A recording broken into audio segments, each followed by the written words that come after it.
Well, this week, forest officials lifted camping bans for parts of the Boundary Waters Canoe area, allowing visitors to access more than 400,000 acres, or about 40% of the wilderness. It's a start, as a lot of these outfitters and businesses that depend on summer tourism have really been hurting the last couple of weeks. Here to talk all about it is John Schiefelbein, owner of Country Canoe Outfitters. John, thanks for joining us. Well, good afternoon. First of all, walk me through what it was like with the Boundary Waters closed for several weeks, this being your high season. What did that mean for you as a business owner? It's a pretty big financial hit.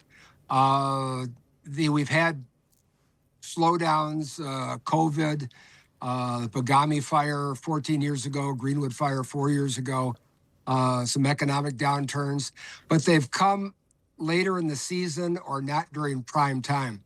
But the 3 weeks that we've been closed, it's pretty much, that's half of our income for the year. And that comes back to hurt. Wow, half of your income. That's incredible. What kind of phone calls were you fielding during that time? I imagine that people who had booked trips, people who were planning trips, even for later in the summer were calling. What were the calls you were getting? Most of the calls were very supportive. You know, is there anything we can do? What about moving dates? There were a few that said, gee, that's the only time we can come. And our answer was, well, just hang on as long as you can, because they can open up, in 2 days. Back with the Greenwood fire 4 years ago, they called us on Friday and said, it will be open tomorrow. And so that's what we're hoping for. Not everybody can react that fast. So, of course, we worked out either transfer your deposit to next year, or if need be, we can work on your deposit and get a partial refund. So when you got the news that overnight permits were opening up yesterday, how quickly were you able to mobilize? I mean, do you have people out there right now? No, that mobilization, like you said, is 40% of the Boundary Waters. Unfortunately, Ely is not in that 40%. So we're just business as usual, which is no business. We can take day trips, which helps the resort people. For overnight canoe trip outfitting, we're not there yet. It'll still take some time. I'm thrilled that the Gunflint Trail people who took such a hard hit during the Pagami fire 14 years ago, they're open. And I would imagine most of them are in a position where they can get back in action very quickly. Call your customers, tell them to come on up, we're good to go, and away they are. Right now, with the day use that we have, which is go in, spend the day, come back, no campfires for lunch or anything like that, but it's the first step. We have to get to day use before we can get to overnight use. I don't think all the entry points will open up. Some of them were burned, and some of them are still in jeopardy. But the vast majority of Ely area entry points will be able to open when they give us the nod, which we hope will be in the next day or two, or possibly next week. Have they given you any indication when that day could come? No, they've been very good to us as far as giving us advance notice the day before they make it public, just so we can be in a position to go. About every 3 or 4 days, they give us another 3 or 4 day window ahead, and then call and say it's going to be the same as before, no changes, or in the last case, we're going to open up your lakes for day use. Okay. How hard is it to get a permit when your permit has been canceled? How hard is it to then get another permit in the same summer? Can it be done? Yes. Is it easy? No, because you have to remember the people that booked back in January for, say, the 20th of August, they still have their permit. And when they open up, those people still are in line.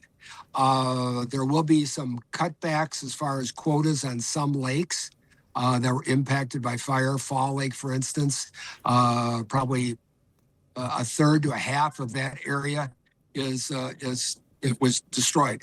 So they'll have to cut back the quotas on that, maybe not introducing new ones. But taking the positive step, the people that had booked are coming, and we're watching for openings and sliding in people that did get canceled out on dates that they may be able to use. So it sounds like even if you do get overnight camping opened up in the Ely area, at those entry points in the Ely area, you won't be able to make up for what you lost. No, maybe to a very small extent, but the fact of salvaging what's left of the summer is huge. If it was a shutdown now through 1st of October, the season is over. That would be catastrophic to a lot of businesses. I've been around for 43 years now. We can weather the storms. Cash is starting to get a little tight in the business account, but we're good to go. I don't have a mortgage. We pay cash for everything up front, freeze-dried food, new canoes, new tents, new life jackets, things like that. So financially, we're good. But as far as making up for past losses, I don't think that's going to be in the cards. You know, you brought up some of the past fires like 14 years ago that really devastated the areas around the Gunflint Trail. But near you, near Ely, have you ever experienced something this bad? No. I've never experienced anything this bad at this time, nor has pretty much anybody else. Those other fires came in August, September, and we were past our peak weeks, which is the last 3 weeks of July, first 2 weeks of August, which is now. But something like this, of this magnitude and of this timing, never before. Wow. You've probably been in there, just on day trips since they've reopened a little bit. What's it look like? I mean, are visitors gonna notice that there are wildfires surrounding, or what are you seeing with your eyes? In some areas, of course, they're going to notice. In other areas, they're not going to know at all if they didn't read about it.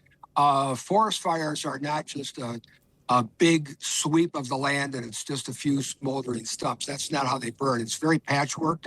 Some areas are totally scorched. Some areas are untouched, and there's a lot of patchwork in between where underbrush is burned or it was skipped altogether just because the wind didn't blow in that direction on that day when the fire arrived.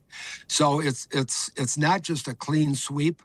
Of course, there will be standing dead trees for 20 or 30 years, but eventually the forest takes care of itself and it'll be back. What do you want people to know who are considering a trip up north for the remainder of the summer?